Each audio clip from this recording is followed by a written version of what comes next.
La ciudad en la que se fundó la iglesia que hoy vamos a estudiar era famosa, entre otras razones, por el templo erigido al dios Dionisio.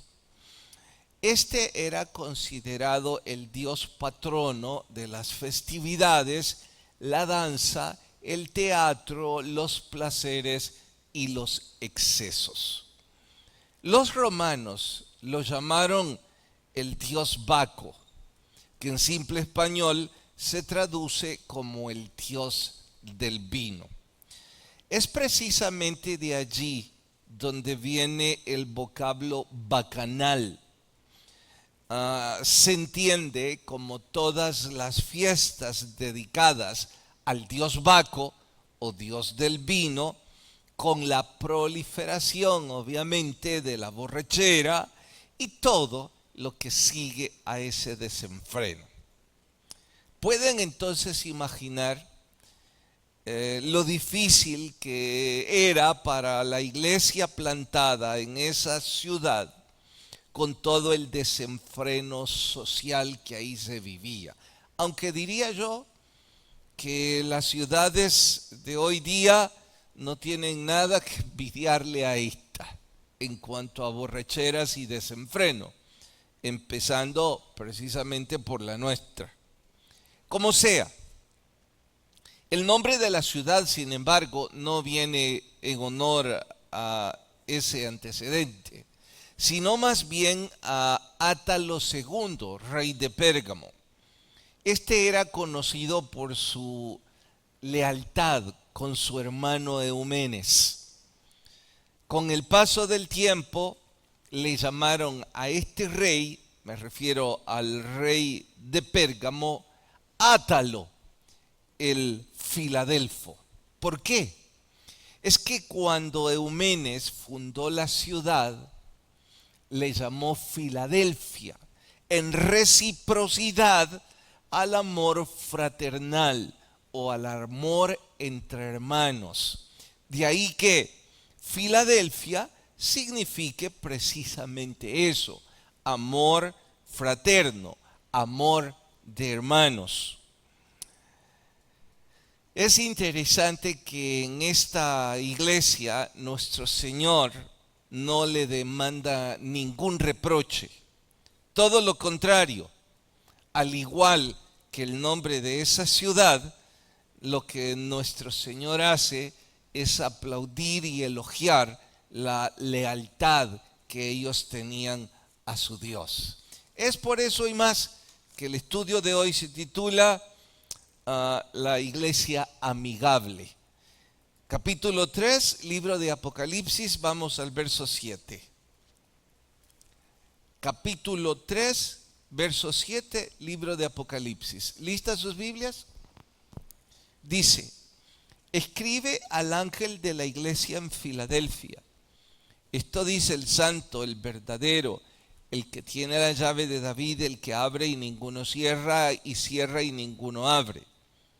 Vamos hasta el versículo 9. Ya luego les explico por qué voy a saltar 1 o 2.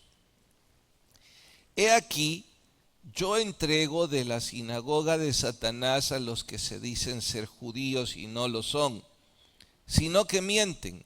He aquí, yo haré que vengan y se postren a tus pies y reconozcan que yo te he amado, por cuanto has guardado la palabra de mi paciencia.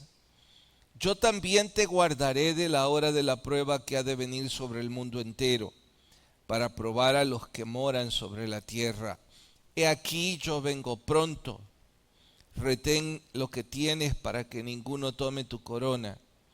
Al que venciere yo lo haré columna en el templo de mi Dios, y nunca más saldrá de ahí. Y escribiré sobre él el nombre de mi Dios y el nombre de la ciudad de mi Dios, la nueva Jerusalén, la cual desciende del cielo de mi Dios, y mi nombre nuevo. El que tiene oídos, oiga lo que el Espíritu dice a las iglesias. Oremos. Por favor, Señor, habla a nuestras vidas y que podamos crecer a través del estudio de tu palabra. En Cristo Jesús. Amén. La ciudad fue reconocida, además de lo que ya les he compartido, por haber alcanzado éxito en conseguir que los lidios dejaran su lengua nativa y adoptaran el griego como primera lengua. Esto convirtió a Filadelfia en un centro de difusión y de cultura que, sumado a la importancia de su posición geográfica, le dio la fama de que comerciantes, viajeros y hombres de ciencia le llamaran la Puerta de Oriente. Noten entonces, Filadelfia reconocida porque allí estaba el dios Baco, da origen a la palabra bacanal. Reconocida por haberse convertido en un centro de difusión y de cultura. Reconocida por los viajeros al punto de llamarle la Puerta de Oriente. ¿Por qué todo esto toma importancia? ¿Por qué nuestro Señor la elige como una de las 7 iglesias a las cuales enviar una carta, si en realidad, comparando esta ciudad con las otras 6, esta carecía de importancia? No era muy reconocida en el comercio, no tenía grandes riquezas como la anterior, recordarán, minas de oro. No era una puerta de entrada hacia Asia. Sí, la Puerta de Oriente, pero sin mucha fuerza. ¿Por qué nuestro Señor se toma el tiempo de colocarla como una de las que representaría el estado espiritual de la iglesia? La respuesta a esto está en los primeros 2 versos, porque en los primeros 2 versos hay 3 figuras, 3 símbolos que retoman todo el significado y en los cuales vamos a ocupar nuestro tiempo ahora. Miren por favor el verso 7 y 8. Escribe al ángel de la iglesia en Filadelfia, esto dice el santo, el verdadero. Aquí empieza: el que tiene la llave de David. Hay una llave. El que abre y ninguno cierra, y cierra y ninguno abre. Noten la reciprocidad. Verso 8. Conozco tus obras, he aquí que he puesto delante de ti una puerta abierta. Bueno, antes mencionó una llave. Ahora dice que hay una puerta y que ésta está abierta. Aún más, dice, la cual nadie puede cerrar, porque aunque tienes poca fuerza, otro símbolo, poca fuerza. Has guardado mi palabra y no has negado mi nombre. Bien, estas 3 figuras van a ocupar nuestro tiempo de aquí en adelante. Una puerta, una llave y poca fuerza. Empecemos por la puerta. Todos los historiadores hacen eco a que debido a su fidelidad y a su resiliencia, sumado a su posición privilegiada como centro de difusión, la iglesia ahí plantada se convirtió en una puerta misionera. Oigan, se llamaba la ciudad la Puerta de Oriente, reconocida por ser centro de difusión. Ahora, la iglesia ahí plantada, pues retoma ese símbolo y de pronto se convierte también en un centro de difusión misionera. Retoma que es un punto geográfico privilegiado, oportuno, y también retoma la base de evangelismo que salía desde allí, de esta iglesia amigable, que ya les explico eso luego. Puedo entonces, en resumen, decir que la iglesia plantada en Filadelfia, haciendo gala del nombre de la ciudad, era una iglesia amigable, con una puerta abierta hacia Oriente para llevar el evangelio de nuestro Señor Jesús. Bien, esto hace eco a la primera figura, la puerta. Pero antes de seguir, quiero hacer un paréntesis para que reflexionemos en el significado de 3 funciones ministeriales, y al final les explico el por qué. Empecemos por la palabra instructor, pero no sin antes dejar de poner aquí las 3 figuras: puerta, llave y poca fuerza.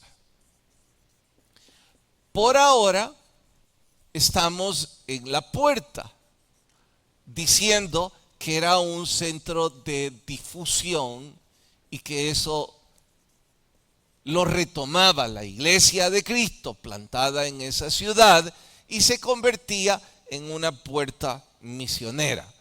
Una puerta abierta significa una gran oportunidad.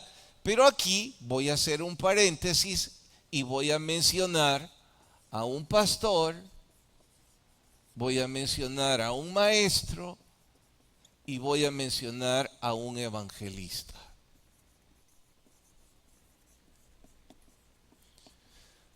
No es lo mismo, aunque parezcan. En el libro de los Hechos expliqué recientemente la diferencia, creo, cuando menos, entre un evangelista o un maestro, dándole relevancia al significado de un evangelista, porque Felipe fue el primer evangelista conocido después de nuestro Señor. Pero ahora voy a hacer énfasis a ello para que entendamos esto mejor. Bien, ¿cuál es la función de un evangelista? Tal cual su nombre lo enseña, es hablar del evangelio. Evangelio significa buenas nuevas. Las buenas nuevas de la salvación de nuestro Señor Jesucristo. ¿Quién debe ser un evangelista? Expliqué ya en el libro de los Hechos que obviamente todos los que hemos creído en Cristo tenemos el deber y el privilegio de ser evangelistas. Claro, no significa que vamos a tomar un púlpito y que cantidad de personas se van a aglutinar. No, podemos ser evangelistas llevando el evangelio, valga la redundancia, a nuestros vecinos, a nuestra familia, qué sé yo. Bien, eso es lo que hace un evangelista. E insisto, todos tenemos el privilegio y el deber. ¿Qué es lo que hace un maestro? Bueno, el maestro es quien enseña historia y doctrina. A mí me gusta más bien llamarle una suerte de instructor. Les voy a explicar de dónde mi gusto. Cuando estudié en la universidad, no sé hoy día, en ese entonces, estaban los catedráticos y los instructores. Ambos eran maestros. El catedrático era el hombre con más experiencia, el hombre con más experticia y que se encargaba de, obviamente, dar la cátedra. El instructor era más bien un aprendiz del maestro. A veces, si no muchas veces, enseñaba más que el mismo catedrático. quizás por estar un poco más cerca de los alumnos, sin dejar de mencionar que él seguía siendo un alumno. Así es que cuando yo les digo que a mí me gusta decir que soy un instructor, no es falsa modestia, es que lo de maestro para mí me queda muy grande. Creo que me identifico más con ese estudiante que intenta ayudar a otros estudiantes. Pero bueno, ese es un maestro. Ya sea maestro o instructor, pues obviamente están enseñando doctrina e historia. Sigo.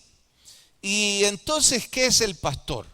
El pastor es aquel cuya responsabilidad es alimentar espiritualmente a un rebaño, dicho en forma metafórica.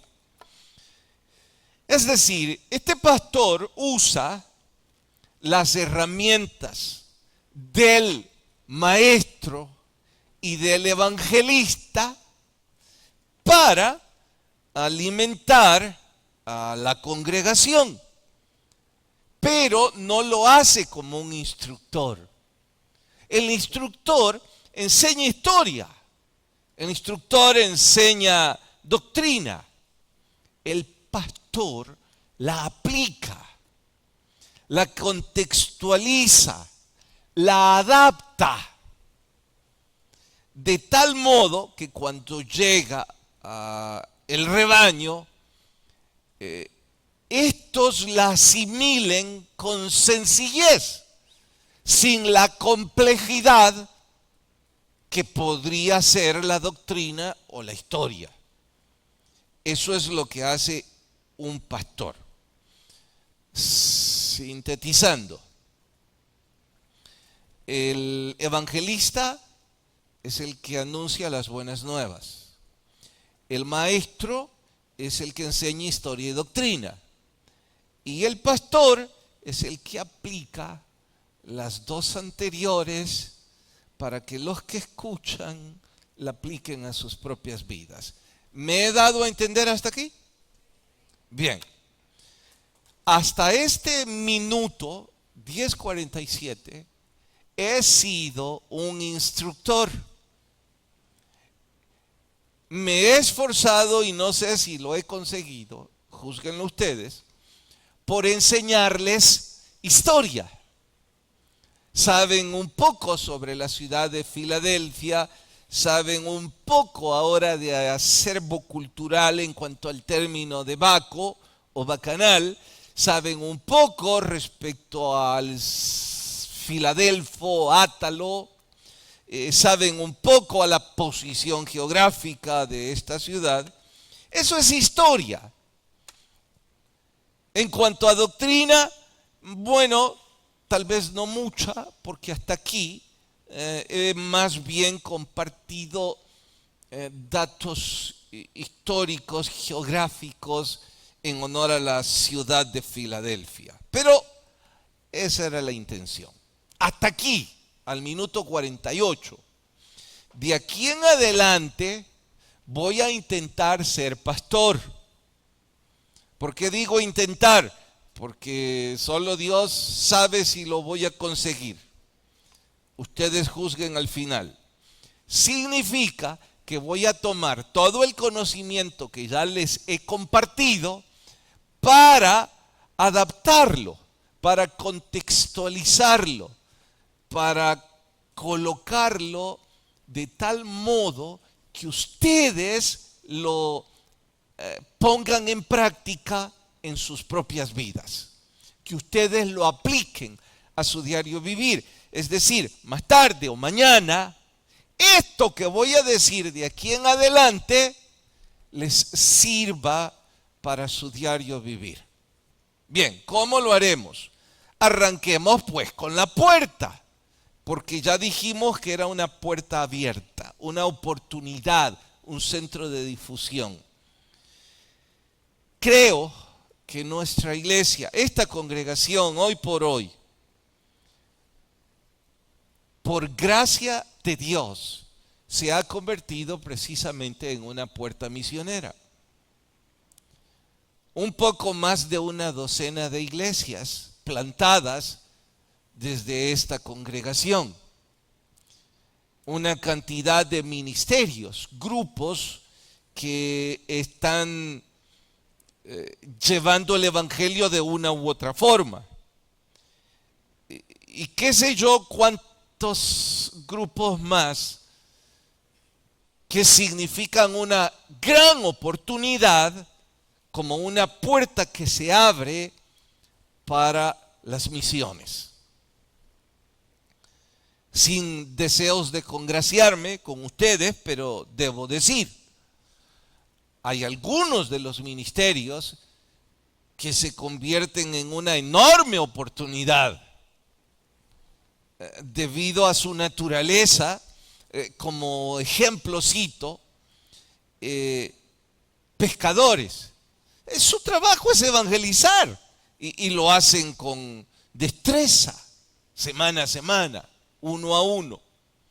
100 días, comparten su testimonio, un poco de comida para el jale de las personas y cantidad de personas son evangelizadas. El ministerio deportivo como punta de lanza, ya no se diga.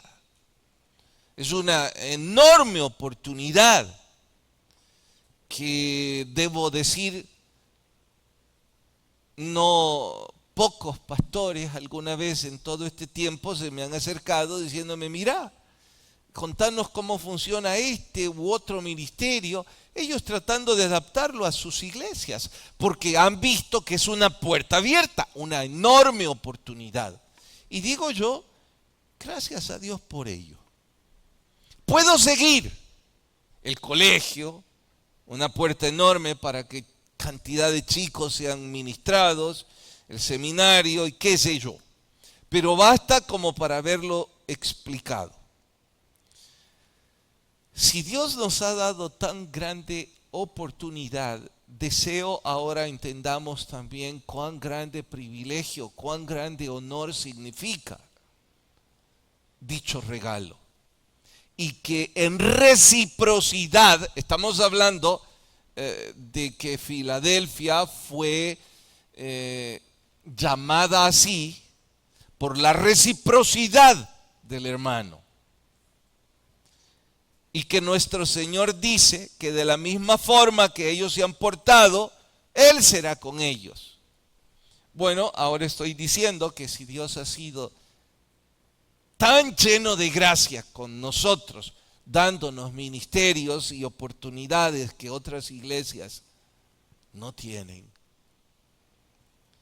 lo menos que nosotros podemos hacer es cuidar de esa puerta y esforzarnos para que se ensanche y sirva más para el propósito de que más personas sean alcanzadas. Con ello digo a todos los ministerios,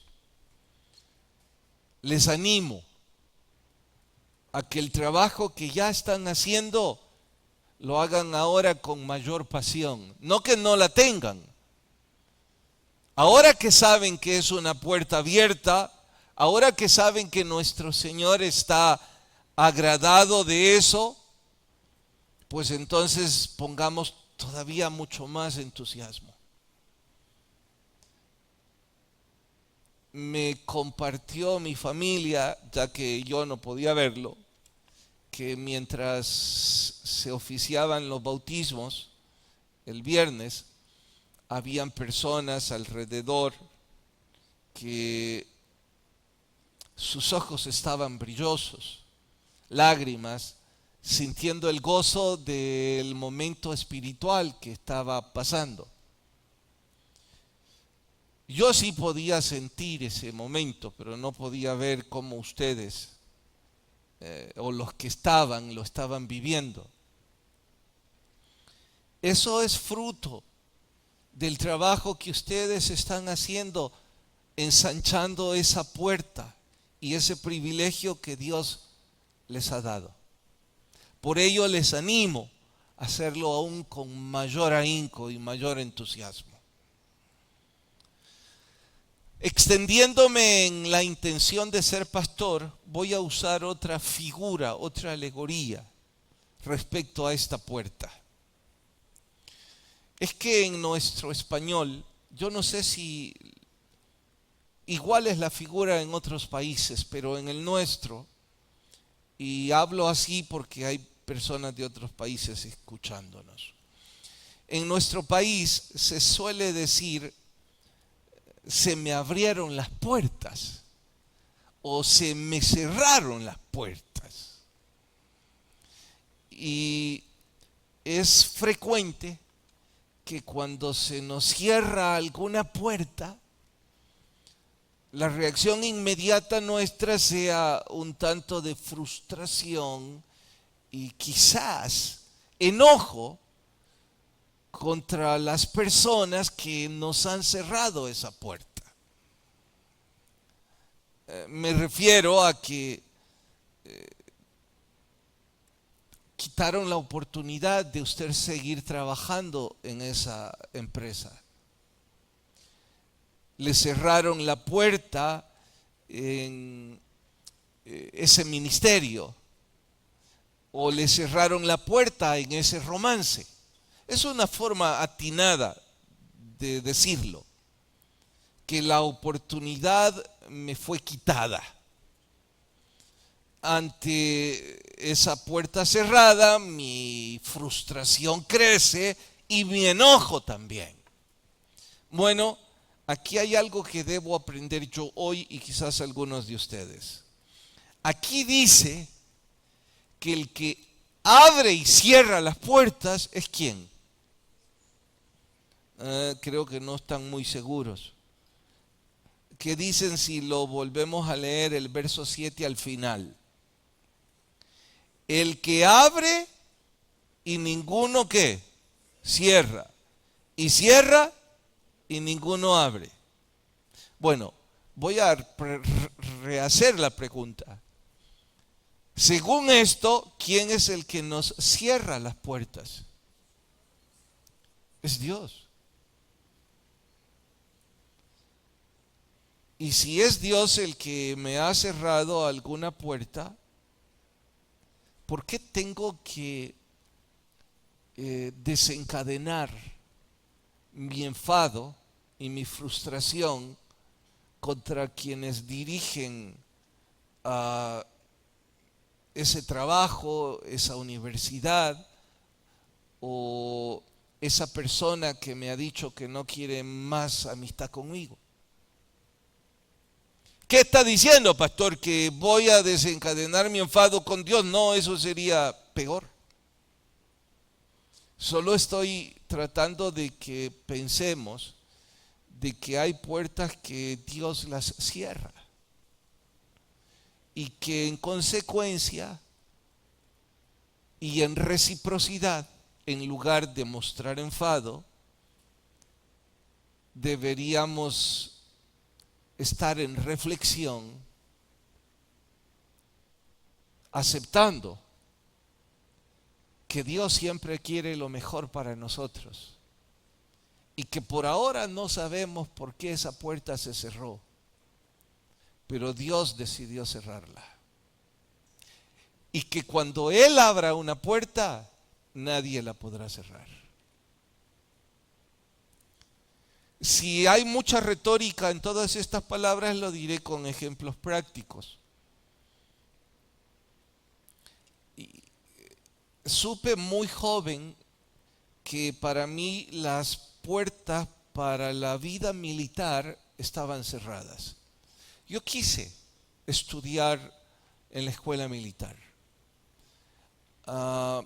Estaba como prioridad para mí porque mi papá fue militar, mi hermano fue militar y pues debido a las bonanzas en ese entonces de la vida militar, pues yo quería ser militar.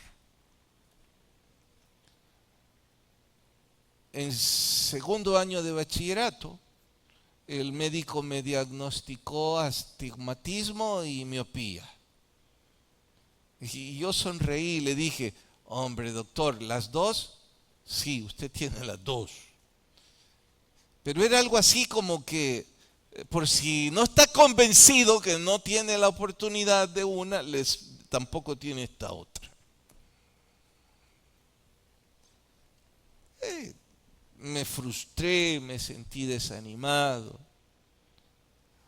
Pero claro está, cuando se es tan joven, uno piensa, tengo otras 10 puertas que tocar. Luego pensé, a mí el deporte me fascina, así es que a lo mejor podía destacar en algún deporte. En tercer año me diagnosticaron escoliosis, la columna en una forma de S. Y dijo el médico, usted debe tener mucho cuidado con todo tipo de ejercicios. Bueno, se cerraron puertas. Les estoy hablando de ejemplos pasados y triviales para que usted piense en aquellas puertas que ahora se le han cerrado. Tal vez en su trabajo, con una chica, quizás un matrimonio truncado, puertas cerradas que le han hecho sufrir y que le han quebrado su corazón. Bueno, yo le puedo decir ahora, 30 años después de mi frustración,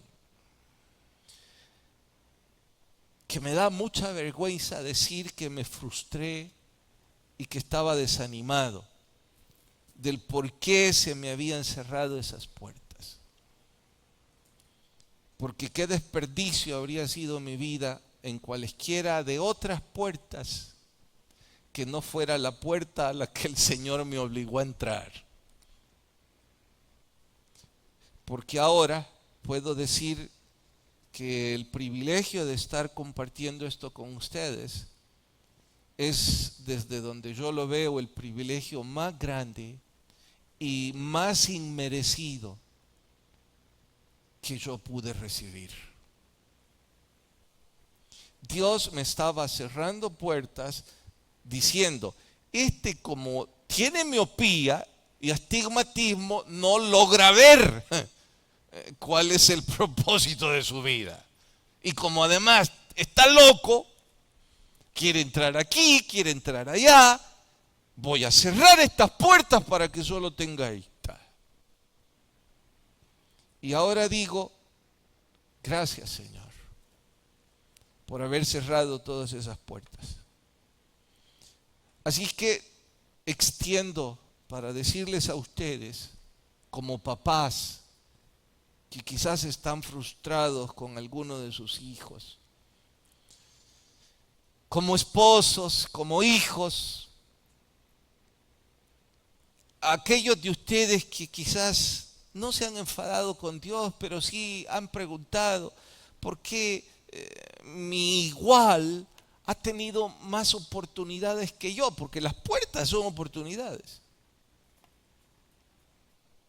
Recuerde, el que las abre y las cierra es Dios.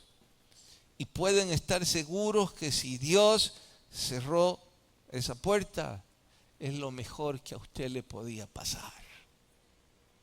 Y que cuando Dios crea que eso es para usted, abrirá esa puerta y nadie podrá cerrarla. Siguiente figura, la llave. Reciprocidad. Les he dicho ese término una y otra vez, pero ahora lo voy a ocupar con el Padre Nuestro, en una frase que espero no olvidemos. Bueno, no, imposible olvidarla. Estoy seguro que la van a repetir conmigo. Padre Nuestro, perdona nuestros pecados. ¿Terminen la frase? De la misma manera que nosotros perdonamos a quienes nos ofenden. ¿Notan la reciprocidad? Dios nos perdona de la misma manera en que nosotros perdonamos al prójimo. ¿Sí? ¿Están claros con eso? Todo empezó con Átalo el Filadelfo, Átalo el amigo, Átalo el fiel. Reciprocidad.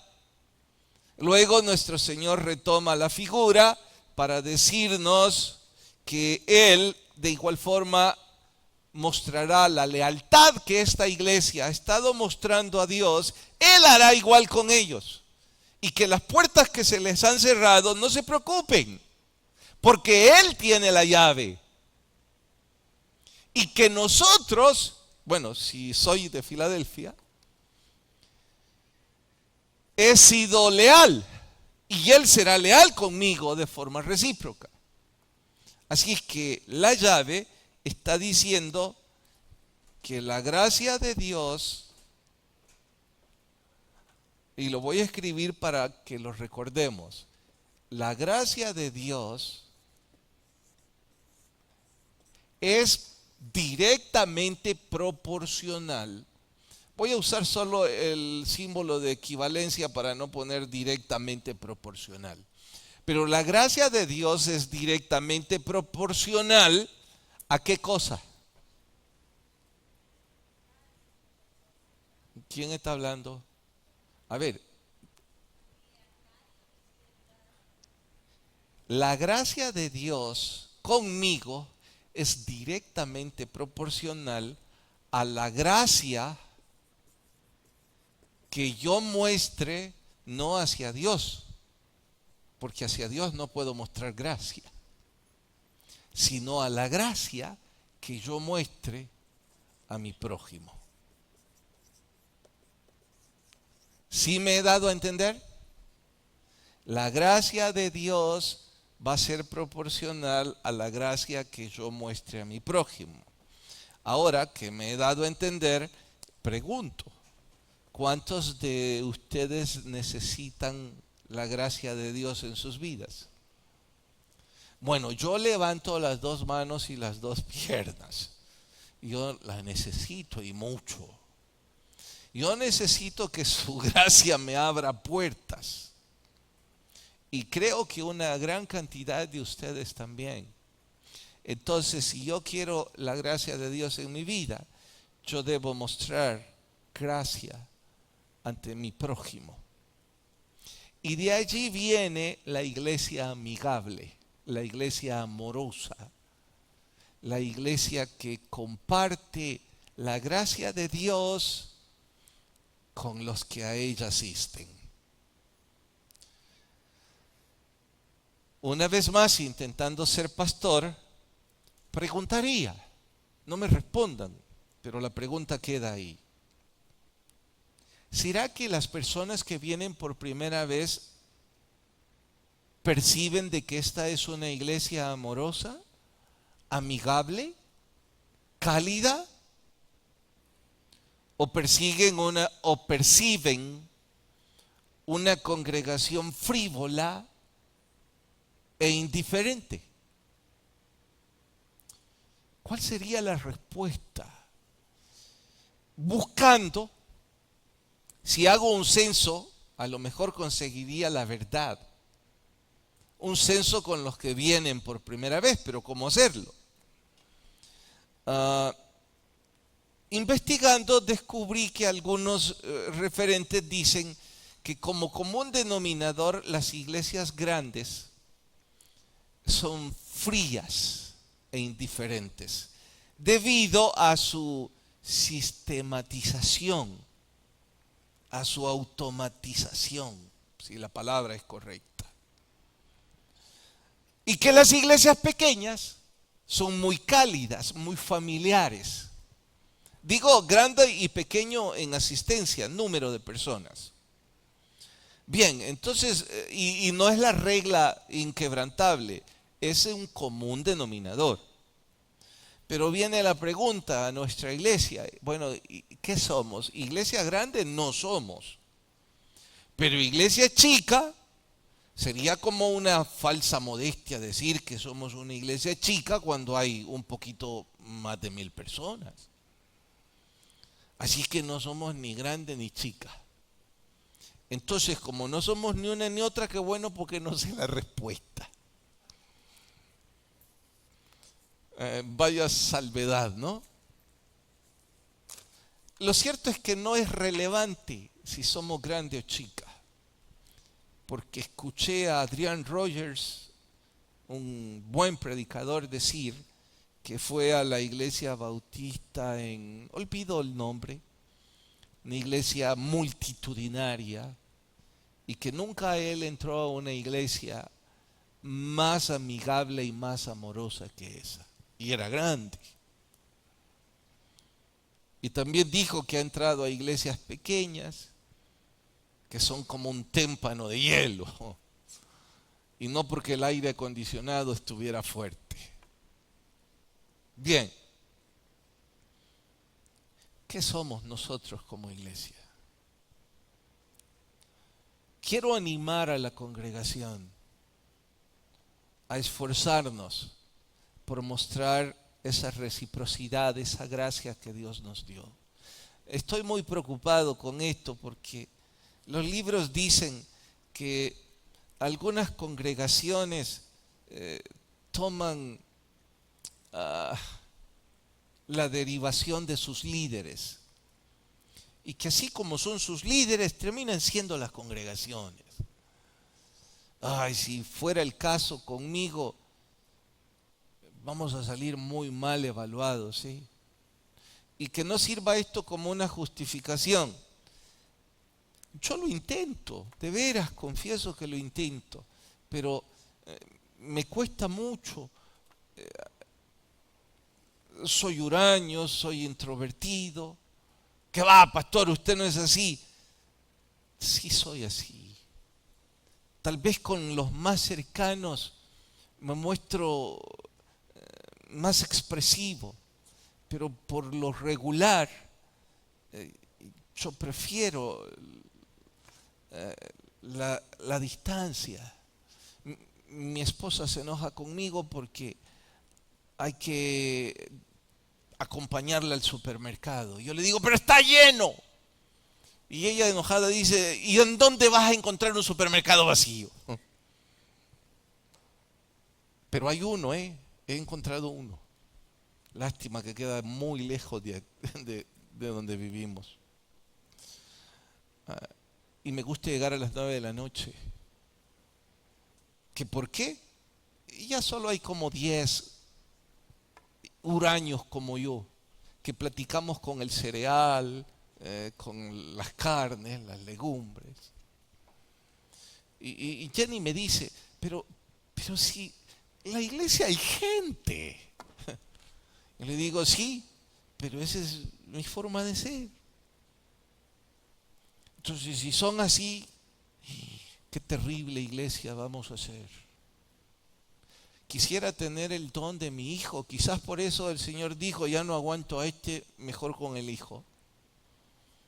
Porque este es más risueño, este saluda abrazando, y siempre anda por ahí en los pasillos, y la gente me ha dicho, su hijo es cariñoso.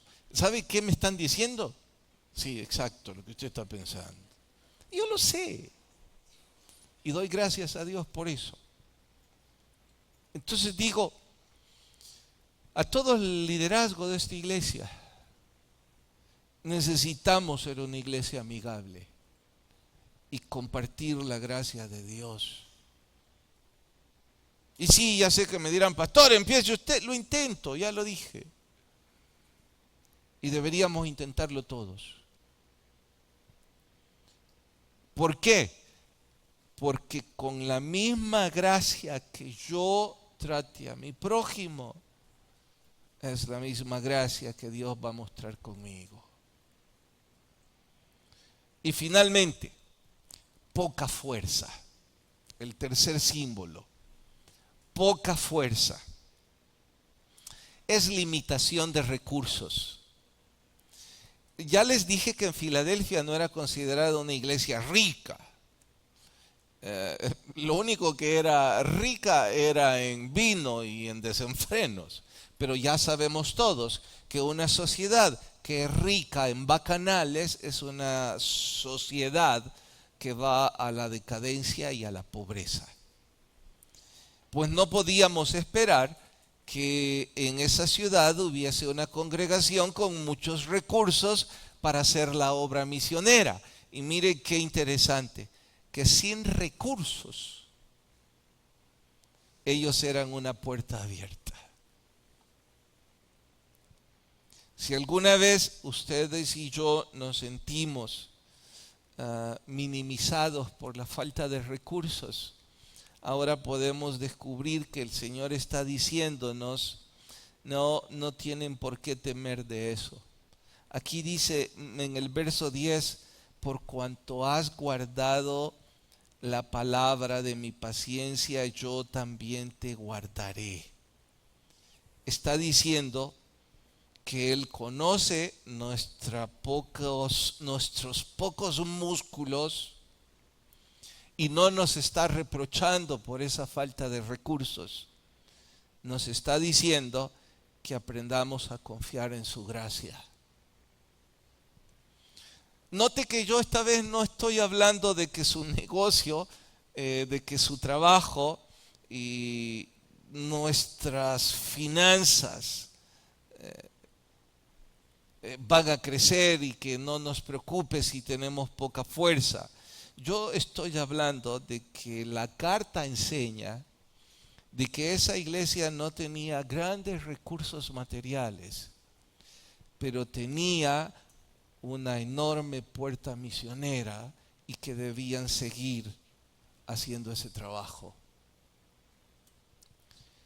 Si alguien piensa que esto es pura retórica,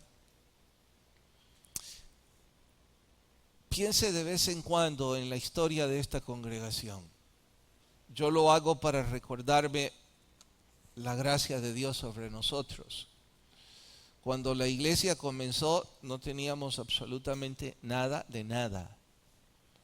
Ni una iglesia matriz que estuviera subsidiando o cuidando. El primer contrato que firmamos fue para alquilar una bodega. Y saben que nadie de los cercanos podía ser fiador, porque eran diáconos ya retirados, entonces el sistema los descalificaba, porque se demandaba la constancia de sueldo para ser fiadores. Yo le dije al dueño, fíjese que esto y esto pasa. Pero con su salario, si no pueden pagar el alquiler, no me va a poder pagar, me dijo.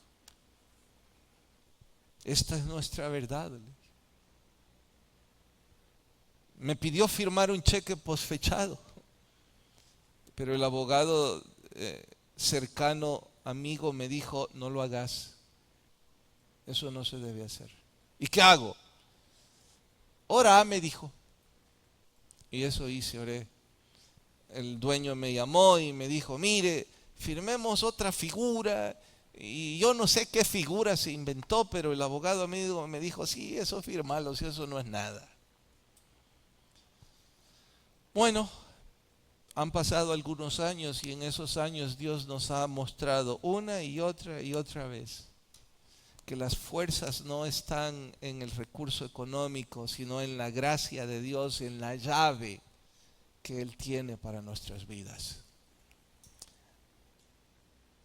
Hablé mucho de puertas, ¿no?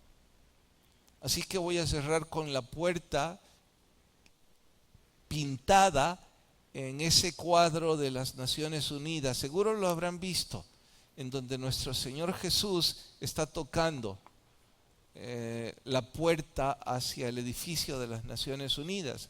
La primera vez que ese cuadro salió en exhibición, los críticos intentaron ridiculizar por el tinte religioso, pero más mella hicieron por que la puerta no tiene picaporte. Así que dijeron, ¿a quién se le ocurre dibujar una puerta sin picaporte, sin chapa? El autor, sonriendo, dijo, es que no han entendido bien. Esa puerta no se puede abrir por fuera, dijo. Por eso es que no tiene chapa. porque esa puerta representa el corazón del ser humano. Sí es cierto que nuestro Señor está tocando esa puerta, pero si no es abierta desde adentro, Él no la abrirá. Y quizás hay algunos a los que el Señor esta mañana también ha tocado nuestro corazón. ¿Qué sé yo en qué? Pero oímos su voz, sentimos su voz. Quiera Dios abramos la puerta. Vamos a orar. Señor, gracias por tu palabra y lo que ésta nos enseña.